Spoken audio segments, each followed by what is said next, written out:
Hello నమస్తే welcome back to my YouTube channel వెసీ Paradise.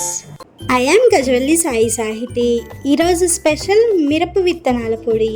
ఈ పౌడర్ రెసిపీ కావాలని ఒక సబ్స్క్రైబర్ పర్సనల్గా రిక్వెస్ట్ చేశారు, వారి కోసమే ఈ వీడియో. మరి రెసిపీ ప్రాసెస్ చూసేద్దామా? Let's begin the recipe process.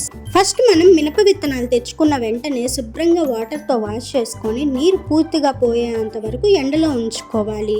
తర్వాత ఒకసారి చెరుక్కున్నామంటే అన్వాంటెడ్ సీడ్స్ ఏమైనా ఉంటే మొత్తం సపరేట్ అయిపోతాయి. దాని తర్వాత వీటిని స్టోర్ చేసుకొని మీరు ఎప్పుడు కావాలంటే అప్పుడు యూజ్ చేసుకోవచ్చు అనమాట.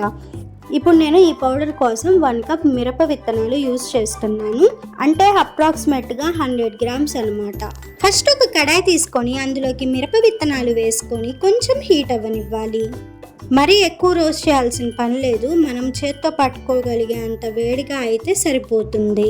సో ఒక మిక్సర్ జార్ తీసుకొని అందులోకి ఈ చిల్లీ సీడ్స్ మొత్తాన్ని కూడా ట్రాన్స్ఫర్ చేసుకోవాలి. తర్వాత ఇందులో ఒక అరకప్పు ఎండు కొబ్బరి యాడ్ చేసుకోవాలి, అంటే ఒక 15 గ్రాములు ఉంటుంది. ఇప్పుడు ఇందులో 1 టీ స్పూన్ కల్లుప్పు, 1/2 టీ స్పూన్ జీలకర్ర, 3 వెల్లుల్లి రెబ్బలు యాడ్ చేసుకొని కొంచెం గ్రైండ్ చేసుకోవాలి. రోట్లో చేసుకుంటే టేస్ట్ ఇంకా బాగుంటుంది. సో ఈ విధంగా గ్రైండ్ చేసుకున్న తర్వాత ఇందులోకి ఒక చిన్న నిమ్మకాయ సైజ్ అంతా చింతపండు యాడ్ చేసుకోవాలి, అంటే అప్రాక్సిమేట్గా ఒక 10 గ్రాములు చింతపండు.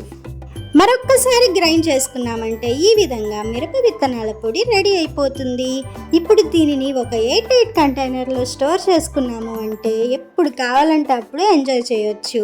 వేడి వేడి అన్నంలోకి, దోశల్లోకి భలే టేస్టీగా ఉంటుంది ఈ పొడి. ఇలాంటి ఇంకా ఏమైనా పొళ్ళు రెసిపీస్ మీకు కావాలా? అయితే కమెంట్ చేయండి. ఈ మిరప విత్తనాల రెసిపీ నచ్చిందా? అయితే ఖచ్చితంగా ట్రై చేసి చూడండి. Stay tuned for more interesting recipes. Please do watch, like, share, comment and subscribe to my YouTube channel. Thank you for watching. Bye bye.